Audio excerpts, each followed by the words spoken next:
అవని stories. సురేష్కు ఘనంగా పెళ్లి జరగటంతో ఇల్లంతా సందడిగా ఉంటుంది. కాని అనసూయ మాత్రం దిగాలుగా కూర్చొని ఉంటుంది. అది గమనించిన అరవింద్, ఏంటే అలా దిగులు పడిపోయావు? నీ కొడుక్కి పెళ్లి జరిగిపోయింది కదా, ఇంకేంటి బాధ? హో, ఇకపై నిన్ను పట్టించుకోడనా? ఎవరైనా అంతేగా. నేను కూడా నిన్ను పెళ్లి చేసుకున్నాక నీ మాటే కదా విన్నాను. ఒకవేళ మా అమ్మ మాట వింటే నీ కళ్ళు పేలిపోతూ ఉండేవి. నీ మాట కాదని ఏదైనా చేస్తే తిట్ల వర్షం కురిపించేదానివిగా. అరవింద్ అలా నవ్వుతూ హేళనగా మాట్లాడడం అనసూయకి అసలు నచ్చలేదు. కోపంతో, నాకు ఆడెవరి మాట విన్నే పర్వాలేదు, కానీ ఆ పల్లెటూరు బయటని పెళ్లి చేసుకుని వస్తున్నాడు కదా, అదే కాస్త ఇబ్బందిగా ఉంది. ఈ ఇంటికి వచ్చాక ఆ పల్లెటూరు అమ్మాయి ఎట్టా ఉంటుందో ఏంటో, నాకు నచ్చినట్టు ఉంటుందా, నన్ను బెదరగొట్టేలా ఉంటుందో. ఓ సందుకేనా అలా ఉన్నావు? పెళ్ళైన కొత్తలో నువ్వు కూడా నోట్లో వేలు పెడితే కొరకలేని దానిలాగే ఉండేదానివిలే. కాని ఆ తర్వాతే రాను రాను భద్రకల్లా మారిపోయావుగా. అందరూ అంతేలేవే, రాను రాను అన్నీ మారిపోతాయిలే. ఇక ఆపుతారా? వింటున్నాను కదా అని ఏవేవో బాగబాకండి. సర్లే, ఇక్కడ మన సరసాలు ఎందుకు చెప్పు. అవతలందరూ నిన్నే చూస్తున్నారు. కాస్త మొహం మార్చు. మాడిపోయిన దోశలా పెట్టకుండా ముచ్చటైన మందారంలో పెట్టు. కాస్త నవ్వుతూ ఉండవే. ఇట్లాంటి సమయంలో కూడా మీ కుళ్ళు జోకులు మీరును ఆ ప్రాసలు ఆపుతారా? అందరూ చూస్తున్నారు కాబట్టి వదిలేస్తున్నా, లేకుంటేనా. ఇంతలోనే నవదంపతులైన సురేష్, అవనిలు ఆ ఇంట్లోకి అడుగు పెడతారు. వారిని అనసూయ, అరవిందులు దీవిస్తారు. నిండు నూరేళ్లు చల్లగుండండి. ఒక్క క్షణం కూడా ఖాళీగా ఉండకుండా వెంటనే ఏడా తిరిగేసరికి మా చేతిలో పండంటి మనవన్ని పెట్టండి, మేం వాడితో ఆడుకుంటూ కాలక్షేపం చేస్తాం. అరవింద్ అలా అనేసరికి అందరూ పక్కు నవ్వుకుంటారు. అనసూయ మాత్రం కోపంగా చూస్తూ ఉంటుంది. ఆనందాలు నవ్వుల మధ్య ఆ రాత్రి అలా గడుస్తుంది. మరుసటి రోజు ఉదయాన్నే నిద్రలేచి పూజ గంటతో అందర్నీ నిద్రలేపుతుంది అవని. అబ్బబ్బబ్బా, ఇంకా తెల్లారనే లేదు కదా, అప్పుడే ఆ గంటల చప్పుడేంటి? కాళ్ళు పూజ చేస్తుంది. ఆహా, అప్పుడెప్పుడో నా చిన్నప్పుడు అచ్చనిలాగే మా అమ్మ కూడా చేసేది. మళ్ళీ ఇన్నాళ్లకి నా కోడలు చేస్తుంది. అరవింద్ మాటలకి అనసూయకు కోపమొచ్చి ఇక వెంటనే కోపంగా అవని దగ్గరికొస్తుంది. అప్పుడే పూజ పూర్తి చేసిన అవని, హారతి తీసుకుండి అత్తయ్య. ఏంటమ్మా నువ్వు, ఉదయం ఇంకా కాలేదు కదా, 5 గంటలకి లేచి పూజలేంటి? ఇది పల్లెటూరు కాదు, సిటీ, తెలుసు కదా నీకు ఇక్కడ అంతా. పనికి మాలిన వాళ్ళు ఉంటారమ్మా.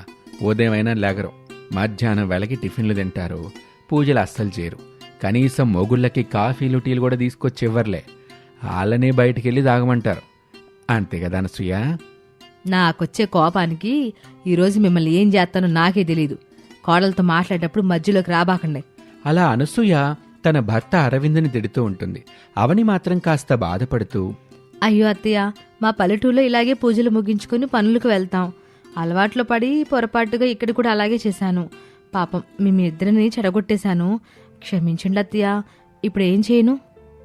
సర్లే, ఇవాళకి ఏదో అట జరిగింది, వదిలే. కానీ రేపటి నుంచి అట చేయబాక, సరేనా? అలాగే అత్తయ్య. ఇక ఆ తరువాత తన పనేదో చూసుకుంటుంది అవని. మధ్యాహ్నం వేళకి అందరూ భోజనానికి కూర్చుంటారు.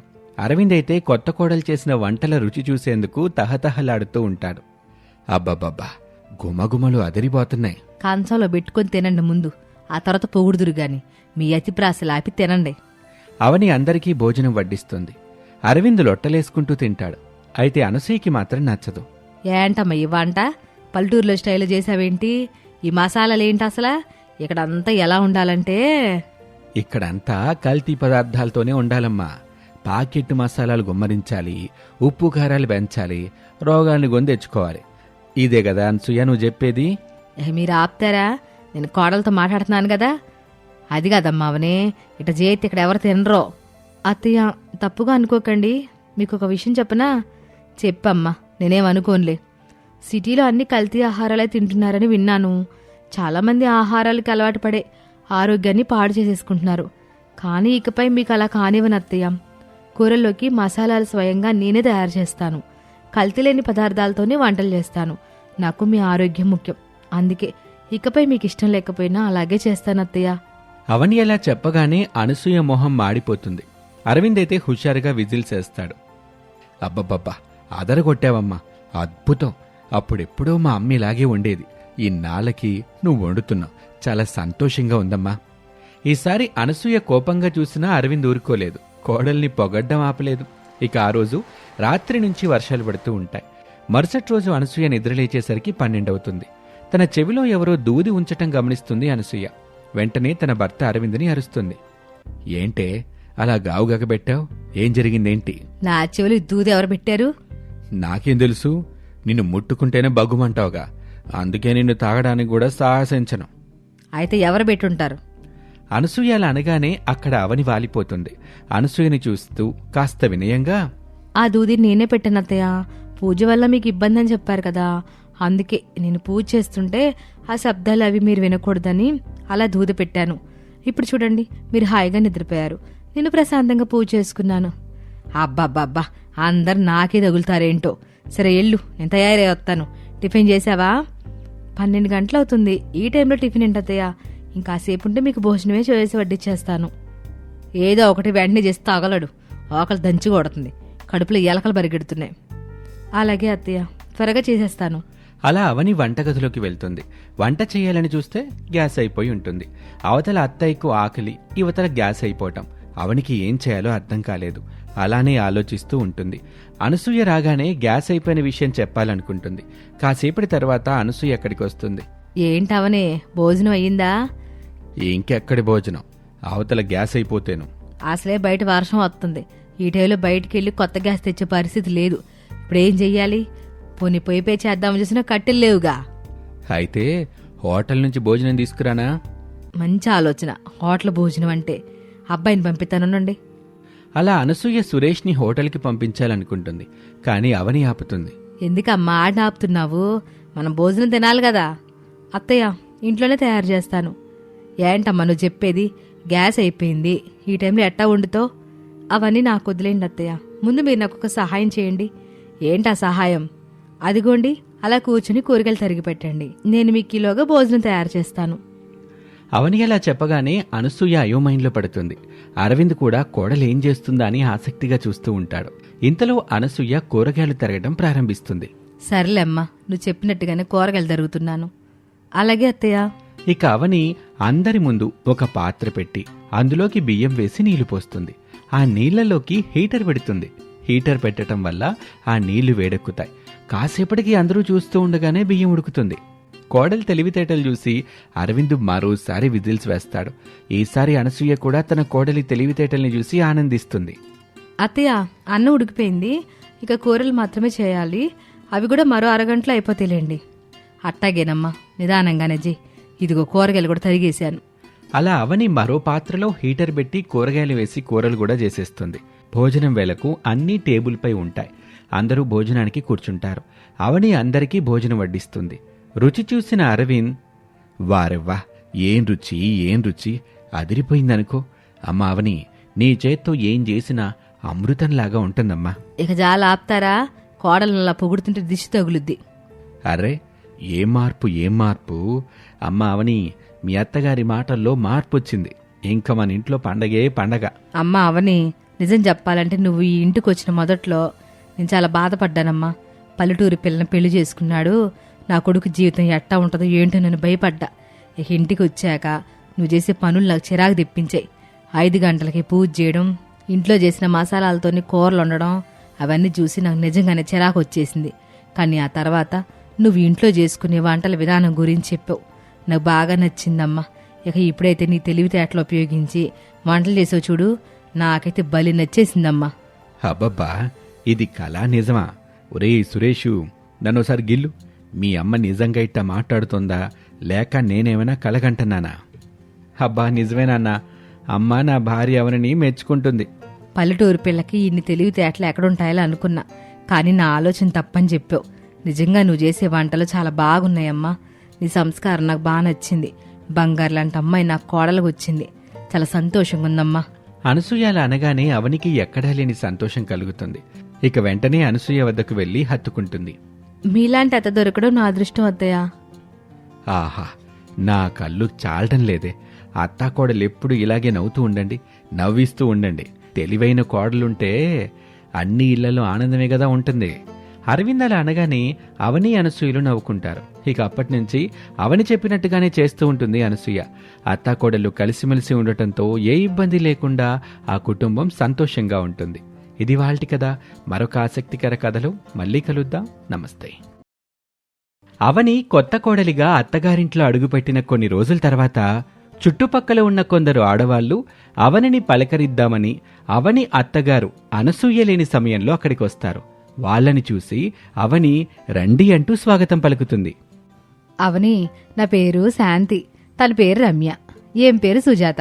మాది మీ ఇంటి కుడి పక్కనున్న ఇల్లు, రమ్యది మీ ఇంటికి ఎడం పక్కనున్న ఇల్లే, ఇక సుజాత పిన్నిది మీ ఇంటి ముందున్న ఇల్లు అంటూ తనని తాను పరిచయం చేసుకుంటూనే వాళ్ళని కూడా పరిచయం చేస్తుంది. అలా వాళ్ళు మాట్లాడుకుంటూ ఉండగా, అమ్మా అవని, మీ అత్తయ్య నిన్ను బాగానే చూసుకుంటుందా? బానే చూసుకుంటుంది. ఆమె కొంచెం పొదుపు ఎక్కువ అనుకుంటా. పొదుపా పాడా, ఒట్టి పిసినారది మీ అత్తగారు. ఎంత పిసినారంటే ఎవరికైనా చీర పెట్టాలంటే మా షాపులోకి వచ్చి చీరల పెట్టెలు తీసుకుని వెళ్తుంది. 100 రూపాయల చీరలు దానిలో పెట్టి కాస్ట్లీ అని చెప్దామని. ఆ మాట విని అవని ఆశ్చర్యపోతుంది. అంతేనా? గుడికెళ్ళామంటే మనమే చేస్తాం. కొబ్బరికాయ కొట్టు ఒక చెప్ప అక్కడ పెడతామా? మీ అత్తగారు ఒక చెప్ప కాదు, అక్కడున్న కొబ్బరి చిప్పలు కూడా తీసుకుని వస్తారు. వాటితో కొబ్బరి పచ్చడి చేసి 3 రోజులు దాచిపెట్టుకుని తింటది. అయ్యో శాంతి, దాచిపెట్టడం కాదు, అదే పచ్చడి కొంచెం మాకు పెట్టి ఇంత కూర తీసుకుని వెళ్తది. అంత పిసినారి అంటూ ఆమె గురించి చెప్తూ ఉండగా అదంతా విన్నాక అవని కంగారు పడిపోతుంది. ఇంతలో అత్తగారు అక్కడికి వస్తారు. అత్తగారు రావటంతోనే వాళ్ళందరూ మాట మార్చేస్తూ, చాలా మంచిదమ్మా, మీ అత్తగారు బాగా చూసుకో మీ అత్తగారిని అంటూ చెప్తూ ఉంటారు. అదంతా విన్నాక అనసూయ, మీ అందరికీ చాలా కృతజ్ఞతలు. నా గురించి బాగా చెప్తున్నారు. నా కోడలకి చాలా గొప్పగా చెప్పాము వదినా. నీ కోడలు బాగా చూసుకుంటది. మేము వచ్చి ఆలసేపు అవుతుంది, ఇక వెళ్ళొస్తాం అని అంటుంది సుజాత. అత్తగారు సనే అనటంతో ఇక ఆ తర్వాత అందరూ అక్కడి నుంచి వెళ్ళిపోతారు. వాళ్ళు వెళ్ళిపోయిన తర్వాత అవని తన మనసులో ఇలా అనుకుంటుంది. వామ్మో, వీళ్ళెన్నో మాటలు నాకు చెప్పారు. అవన్నీ వింటుంటే నాకు చాలా భయంగా ఉంది. ఏం చేయాలో అర్థం కావట్లేదు. మా అత్త ఇంత పిసినారిదిలాగా ఉంది. ఏం చేయాలో అర్థం అవ్వట్లేదు అని అనుకుంటూ ఉండగానే అత్తగారు ఇలా అంటుంది. అమ్మా, నువ్వు ఇంట్లో నుంచి ఎక్కడికి వెళ్లాల్సిన పని లేదు. కూరగాయల దగ్గర నుంచి ఇంటికి కావలసిన వస్తువులన్నీ కూడా నేనే తీసుకొస్తాను. నువ్వు ఇంటి పని చేయి చాలు. అందుకు అవని సరే అంటుంది. ఇక మరుసటి రోజు నుంచి అత్తగారి పిసినారితనం ఏంటనేది బయటకొస్తుంది. అదేంటంటే ఆమె కూరగాయలన్నీ పాడైపోయిన కూరగాయలు, బియ్యం తీసుకురమ్మంటే చవకగా వచ్చే బియ్యం అన్నీ కూడా చాలా తక్కువ ధరకి లభించే వాటిని తీసుకొస్తుంది. వాటిని చూసి అవని చాలా కోపంగా సురేష్ దగ్గరికి వెళ్ళి సురేష్తో ఇలా అంటుంది. ఏవండి, మీ అమ్మగారిని చూడండి ఒకసారి. అన్ని వస్తువులు నేనే తీసుకొస్తానమ్మా అంటే ఏమో అనుకున్నాను. పాడైపోయిన కూరగాయలు, రేషన్ బియ్యం తీసుకొచ్చింది. ఇప్పుడు నేను వాటితో వంట చేయాలా? నీకు ఇంకా మా అమ్మ సంగతి తెలియదనుకుంటా. మా అమ్మ ఒట్టి పిసినారిది. ఎంత పిసినారిదంటే ఆ బియ్యం ఏం చేస్తుందో నువ్వే చూడు. అందుకు ఆమె ఆశ్చర్యంగా ఏం చేస్తుంది అని అడుగుతుంది. అతను ఏం చేస్తుందో చూపిస్తాను, ఒక 2 నిమిషాలు అవి వంటగదిలో పెట్టిరా అని చెప్పటంతో అవని సరే అని చెప్పి బియ్యం, కూరగాయలు వంటగదిలో పెట్టి తన పక్కకొచ్చేస్తుంది. ఓ 2 నిమిషాల తర్వాత వంటగదిలోకి వెళ్ళిన అనసూయ ఆ బియ్యాన్ని ఒక పాత్రలోకి తీసుకుంటుంది. సన్నగా ఉండే బియ్యాన్ని పక్కన పెడుతుంది. అది చూసి అవని మరింత ఆశ్చర్యపోయి సురేష్తో ఇలా అంటుంది. ఏంటండి ఇదంతా? నాకు చాలా అయోమయంగా ఉంది. ఇంకా అర్థం కాలేదా? రేషన్ బియ్యంలో 2 రకాల బియ్యం కలుస్తాయి కదా, ఒకటి సన్నటి బియ్యం, ఇంకోటి లావు బియ్యం. సన్న బియ్యం మొత్తం పక్కన పెట్టి లావు బియ్యం మొత్తం మరో పక్కన పెడుతూ ఉంటుంది చూడు. అలా ఎందుకండి? త్వరగా చెప్పండి. అసలు తను ఏం చేస్తుందో నాకు చాలా టెన్షన్ వస్తుంది. ఆ మాటకి సురేష్ పెద్దగా నవ్వుతూ, చూడు, 5 కేజీల రేషన్ బియ్యం తీసుకొస్తే దాంట్లో 2.5 కేజీల సన్న బియ్యం ఉంటాయి. ఇప్పుడు ఈ 2.5 కేజీల లావు బియ్యం పక్కన పెడుతుంది కదా, అవి వేరే వాళ్ళకి ఎక్కువ రేటుకి అమ్ముతుంది. ఆ సన్న బియ్యంతో నిన్ను వంట చేయమని చెప్తుంది. అయితే మీ అమ్మ చాలా తెలివైన పిసినారిదన్నమాట. ఇంత శ్రమ నా వల్ల కాదు. కానీ మీరు ఒక పని చేయండి, ఒక బియ్యం బస్తా తీసుకొచ్చి మన రూమ్లో పెట్టేయండి. అలాగే కూరగాయలు కూడా అప్పుడే తీసుకురండి. వీటితోనే వంట చేస్తాను.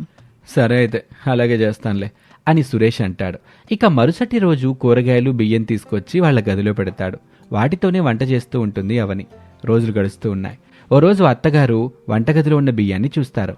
ఏంటి అమ్మాయి రోజు వంట చేస్తుంది కదా, కానీ ఎక్కడ బియ్యం అక్కడే ఉన్నాయి, కొంచెం కూడా కదలట్లేదు.